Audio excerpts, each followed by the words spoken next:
Hi guys, welcome to Ports and Lucie Talks, and I'm really excited to show you guys who I have here today. Terissa Aronson, and she's the President CEO of the Chamber of Commerce here in Port St. Lucie. Welcome. Well, thank you for having me. I'm excited Thank you to for be coming. here. And I've enjoyed meeting you guys. It's been great. Definitely. I love it. Well, for starters, everybody would love to know, how did you start? How did you get into this Chamber of Commerce? I know you've been in there for 15 years already. Yeah, So, 17 years. Yeah. oh, 17. Wow. 17 years, and it's a not-for-profit, right? The St. Lucie County Chamber of Commerce is the unified chamber. There's only one in St. Lucie County, so people think it's government. Wow, yeah. But it's actually a not-for-profit. And so I went to school for broadcast journalism, and nobody ever says I want to grow up and run a nonprofit. Although I Oh, think really? kids do now, but Yeah. in the 80s and It's like more 90s. in now, I guess. It Than back is. in the days, they're like, what are you, for nothing you're doing Yeah, that? yeah, yeah, yeah. Kind of thing. There's not a lot of money in it, but I got involved with the chamber through Leadership St. Lucie, which is a year-long class for professionals. My previous employer, which was the local newspaper, put me through the class, and I fell in love with all things chamber, and there was an opportunity, and That's awesome. been there ever since. So in my 20 years here, I've only had 2 jobs in St. Lucie County Wow. for Scripps newspapers, and then now for the chamber. Wow. Very involved, though. Everything is involved anyways in the community, right? I love the community involvement. That is the best part of my job. Amazing. Yeah. Awesome. Okay, so let's get into some little things. What are some of the key lessons that you learned since taking on the position? That this is a small town that thinks it's big, right? Everybody Yeah. knows everybody. Yes, for sure. And for me, I think that when I came to the chamber in my 30s, you're still learning as an executive. I was an executive with the newspaper, so you're still learning, but I think that I have learned that it takes all kinds of people in all kinds of roles, Right. and those people will move up through the ranks. And so who you're dealing with, today, at mid management or even below might be the person that's in charge. Right. And so my biggest takeaway is I've learned to treat all people the same, Right. equally with respect out of what they do and their love for what they do. I mean, that's why I see that you guys are very successful in what you do, because everybody plays their part. Yeah, You know, and it takes it's all a good kinds. team. Exactly. Yeah. Awesome. What is the exact mission of your office, and how do you guys actually support the local businesses and the community itself? That's a great question, because people sometimes get confused. They think they don't need the chamber because they're not Right. going to come to breakfast, or so it's a great question. But our mission is to promote education, advocacy, and exposure for business. But that means, in layman's terms, we do have all the breakfasts. We have some Right. after hours. We have all those great networking events that you can meet other people at. But primarily what I do is behind the scenes. It's advocacy. We have a political action committee, so we get involved politically. We just recently made some candidate endorsements. Oh, nice. We help with referendum, but our development review task force that I head up, it helps draft the regulatory process locally for business.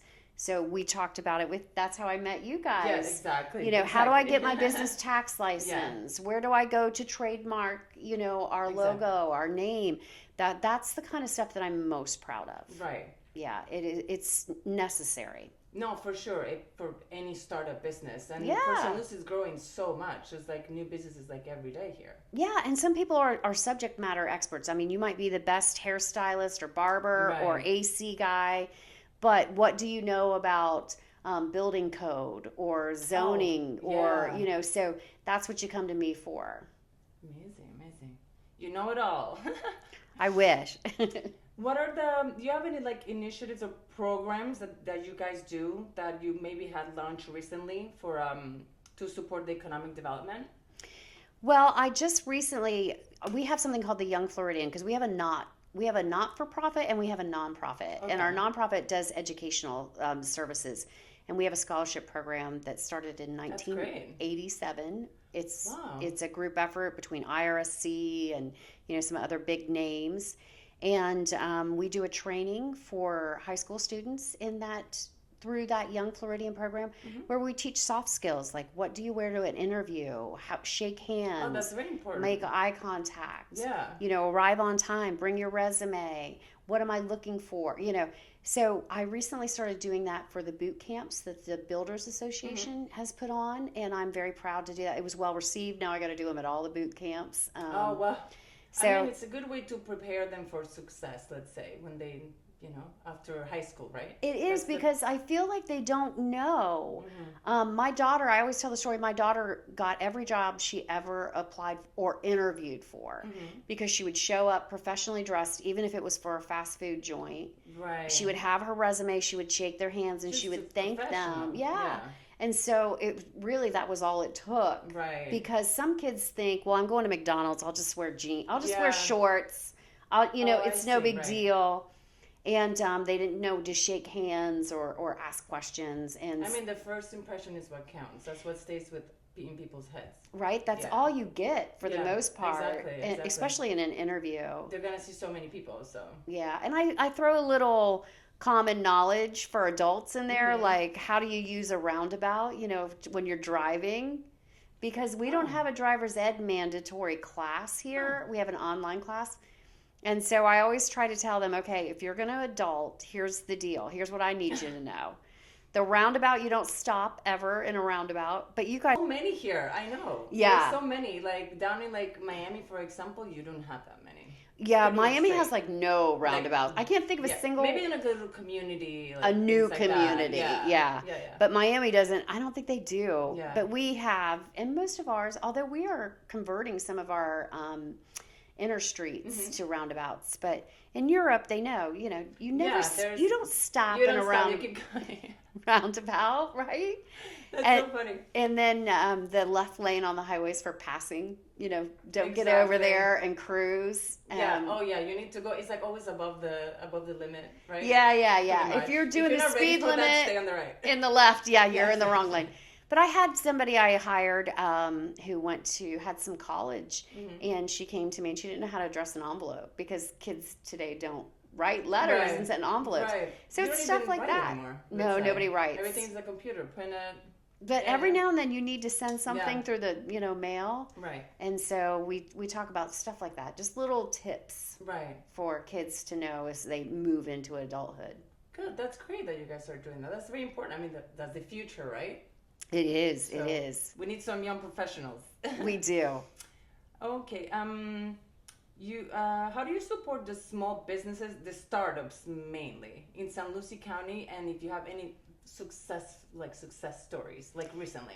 It's so funny. I run the Development Review Task Force, and we were talking about my Small Business Assistance Program, and I have so many people that come in, and if they want a storefront, if they're going to occupy retail or commercial space, there is a lot of red tape that goes along with that. Not some of it is federally mandated, some of it is state mandated, some of it is local mandated, but you can't just throw up your open sign and start a new business. And especially if it's a standalone building, you have to have retention, you have to have certain setbacks. Yeah, for sure. Yeah, right? Yes. Yeah, everybody, at least these are things you've at least heard of, and an egress and an ingress. And people don't know about these things when they try to start their business. And so I've seen about 200 small business assistance potentials. Yeah. But the ones that have actually started a business are very few because I am there to warn you of the cost. And getting into a commercial or retail space is very expensive. But that is a service that we provide. I've seen people say, I bought this house on Port St. Lucie Boulevard. I want to put a daycare there because it was a daycare 15 years ago. Right. Well, guess what? They don't allow that now. They don't allow that anymore. They change the rules. Yes. And so, realistically, the lot's not wide enough, but they don't know that. So they've thrown their life savings. Oh my God. Down there. So they come to you after they already started, pretty much? Sometimes they do. We try to get to them beforehand. Right. But that's our biggest problem is we're not getting to them soon enough. So when you want to start a business and you're thinking about it, you should go see her that's when you do anything. And I do a class with the city of Port St. Lucie even though we cover the whole county, I'm going to take it to the county as well. It's called Before You Sign the Lease. Oh, good. Because we need to see you before you sign the lease, before you sign the mortgage, Right. before you sign any contracts to go into a commercial space. Right. We want to see you first because we need you to know what the process you need is going to be. guidance, and that's what you guys are there for. Yeah, right? there's no reason why you should have to know those things. Exactly. Right? You need to find somebody that knows them and can tell you. It's just a lot of things and little details. It is, and it gets worse and worse all the time, and we live in Florida, so there's regulation. Yes, a lot of regulations in Florida. So much regulation. Yeah. Because of hurricanes and insurance price. Yeah, everything. I mean, but it doesn't stop anybody. It keeps going and growing and growing. It does. So let's go to the fun stuff. You guys have a lot of events throughout the year. I know some of them are covering the bases, coffee with the chair. What residents you look forward to? Which events do you want to talk about? Let's see the main ones that you guys are like. These are like very important. We have one that is our signature event, basically, and that's called the Business and Industry Awards. It happens in January. It's Mardi Gras themed, and it's at the Mid-Florida Event Center. Yeah. But we have over 400 attendees. Wow. It's a dinner awards banquet, and we kind of recognize the best in business in St. Lucie County. That's probably our signature event, but we have some fun events like the Adult Spelling Bee. We're doing at Dave & Buster's. Right. Yeah, Dave & Buster's just came to town, and we're doing an Adult Spelling Bee there. I know, a lot of people are talking about it. They're pretty excited about it, right? They are, because when many of us came here, Port St. Lucie didn't have many chain restaurants even. We were so small because this city was incorporated in 1962, so it is very young. Yeah. And so it has experienced great change in a very short amount of time. Exactly. And to get a Dave & Buster's was like big news. That's huge. Yeah. So, but the Adult Spelling Bee is a lot of fun. It's 3 adults in a bar setting and, in a restaurant bar setting, and it's a lot of fun. Awesome. So that's a good one. I need to check that out. I haven't been to Dave & Buster's yet, but... Oh, yeah. They've been good to us, and I'm glad we have one. Yeah. So, yeah. For sure. Awesome. What initiatives does your office have in place to support workforce development and education in the county? And I talked a little bit about what we do with the training that we do. For the schools, right? Yeah, for schools. We definitely work on that. I am a big proponent of career and technical education at the high school level.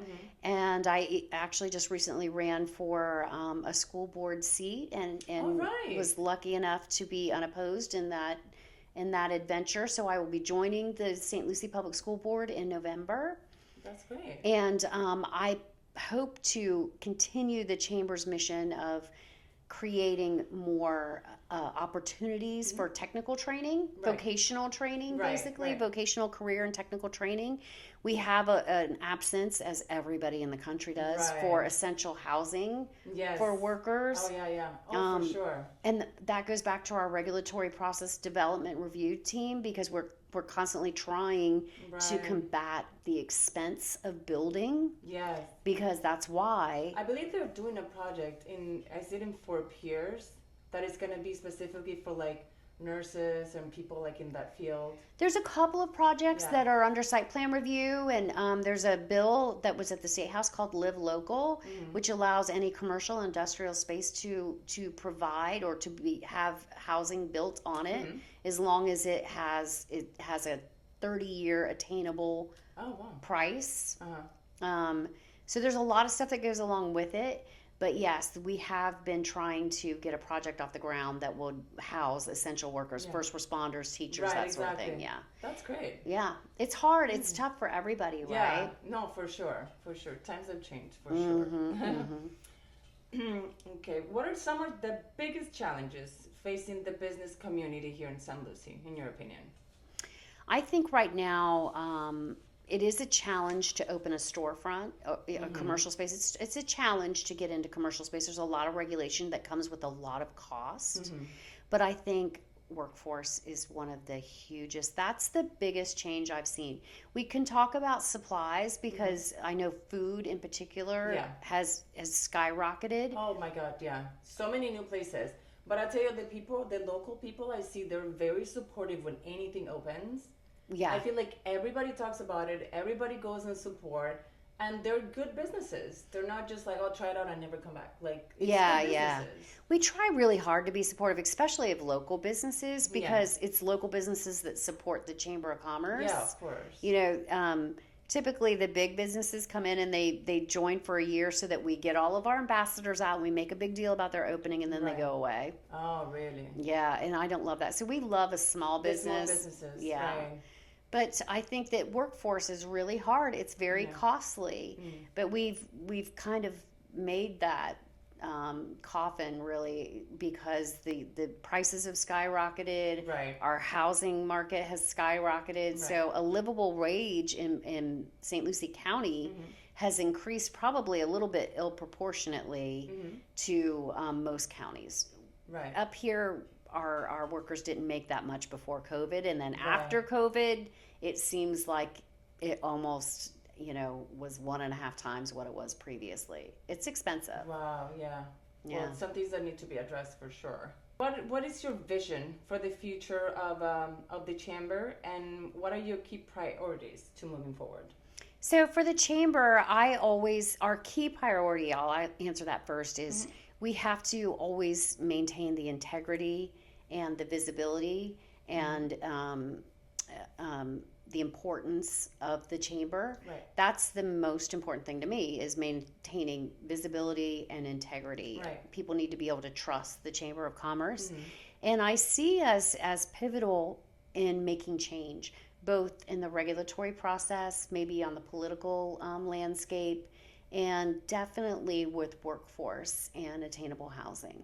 And we will do that in a supporting role. There's a lot of great agencies that are tackling that head on, and the chamber needs to be rendering aid by supporting the businesses, because it all comes together, right? Right. When the city raises their impact fees or their connectivity fees for utilities, it will trickle down through everything. Nothing gets increased in a vacuum. Right. Yeah. We're only increasing this, I hear all the time, and I'm like, but this causes that too. Yeah, exactly. And it's like so, a domino effect. Always. But you guys take care of a lot, because like you were saying at the beginning, the other counties have other chambers. You guys are the only one that covered the whole Port St. Lucie and Fort Pierce as well. Yeah, Fort Pierce. So you guys have a lot in your hands. We do, and we have 3 jurisdictions that we work with. And most communities, south of us in Martin County, they have, I think, 6 chambers. They have 5 cities and 6 chambers, and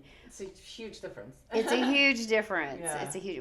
But the beauty of that is having one chamber. We only have one chamber CEO. And so I'm afforded a lot of opportunities that some of my counterparts are not afforded, and that is seats on boards that help make a difference in the community. Oh, I see. Economic development. I'm on tourism development. I'm on land acquisition. I'm on, the local planning board, planning organizations board. It's called SEDS, but a lot of acronyms nobody cares about. So it gives me an opportunity to learn and support in a lot of different ways that a lot of my counterparts are not afforded. It's good sometimes to have one person, and then you just control instead of you take information from from all of them, and you can share that information. That's the best thing that I do. I'm not solving any one person's problem, but I'm like, this, they're doing this over here. Let's work together. Right. And sharing of information is vital, because a lot of times in cities of our size, there's going to be duplication of efforts, which is not a great thing to do, because you're splitting resources. Right. And so here it helps to be kind of involved in all the different boards and areas of interest. I chair the Early Learning Coalition. Well, I'm the vice chair, but we don't have a chair. So the vice chair of the Early Learning Coalition board. So I'm kind of entangled in a lot of different things, and it's helpful. That's good. Exciting. It's a lot of stuff. What motivates you each day in your role at the chamber, and what do you find most rewarding about serving the business community? Well, I love being involved in my community, so that is a huge motivation for me. I might be a little bit of a workaholic. I think most people would say that, but that's okay. Yeah. I love it. I love to get out of bed and go to work. I did not enjoy working from home for COVID. During COVID. I did not. I didn't like it. I did not enjoy it. I actually ended up just going to the office most days, even though there was nobody there. I didn't care. and we couldn't have events, but I need to be I need to be out, I need to be among people, I need to be working. And so that's sort of a personal motivation for me. Not being able to do the events during COVID, what did you guys do to like tackle those things? You know what? That's a great question. We actually took on a lot of marketing and support contracts with the government to get the word out on PPPs. We did PPP education. I actually went to businesses and sat down with them and whoever their neighbors were in the plaza and said, okay, let's get you qualified. Let's get you signed up for your PPP. Right. Let's get you signed up for an EIDL loan. And so I did a lot of education and marketing. It actually worked out well for us fiscally. Yeah. But I missed the people. You missed it. I mean, I feel like everybody changed a little bit. Not having that contact, like person to person, it's a huge thing, right? Yeah, I mean, I think the world is so different from before It has COVID. changed so There's much. pre and post COVID. It's changed so much. Yes, it has. Yeah. It has for sure. How can a local business and individuals get more involved with the chamber? Well, there's a couple of different things we do. You mentioned covering the bases. We do coffee at the Port St. Lucie Council and coffee with the chair. These are information shows that are free and open to the public.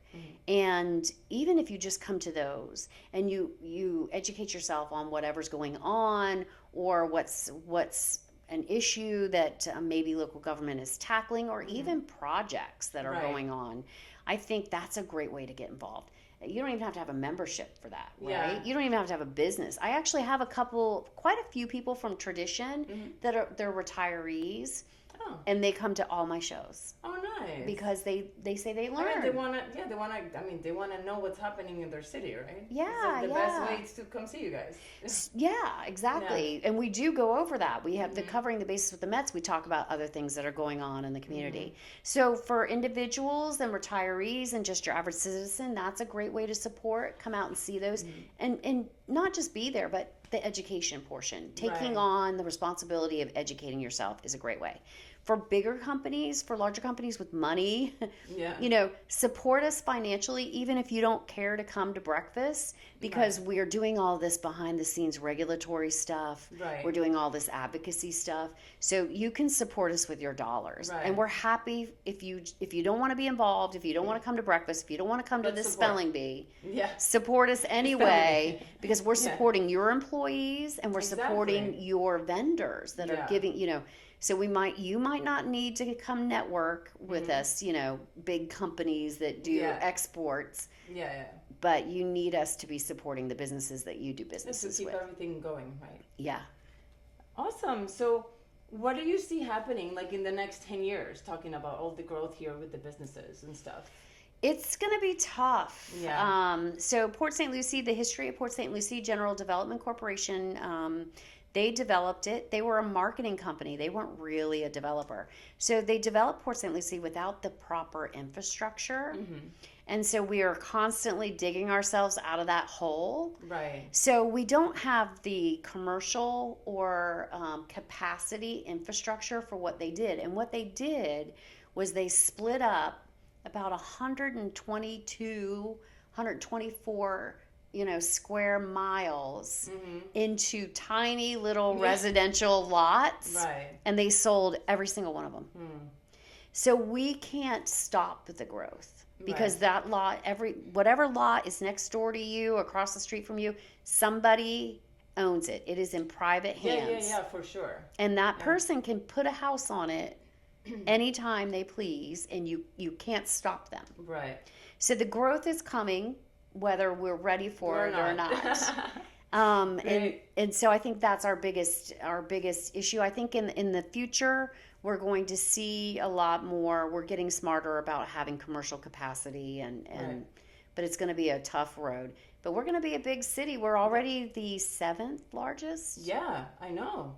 It is growing a lot. A lot of great things coming, though. Yeah. A lot of great things. It's interesting, though, because in our 4-county area, Okeechobee, Martin, and Indian River County, we still don't have 1 million people. But Port St. Lucie has probably 300 and something thousand of it. Yeah. But the communities around us are still relatively small. Right. Yeah. So it's a weird place because we're a big city. We're practically the 6th. I would argue we might be the 6th largest city. But we don't have things that bigger cities have because we still don't have 1 million people in a. Exactly. The population is still not there. They're coming, though. They're coming. I hope they come to other areas and not just Port St. Lucie. Like, they're coming. Like branch out. Go to Okeechobee. Like it or not. Yeah. Yeah. Amazing. Well, thank you. Oh, thank you for having me. And congratulations in everything you guys do. Honestly, they work so much. Yeah, everybody in the office is amazing. So if you guys have any questions, you should definitely go see them if you're starting a new business. You guys are great. Thank you. You guys are great too. Thank you for having me. Thank you, Terissa. And thank you for watching Port St. Lucie Talks. And we'll see you next time.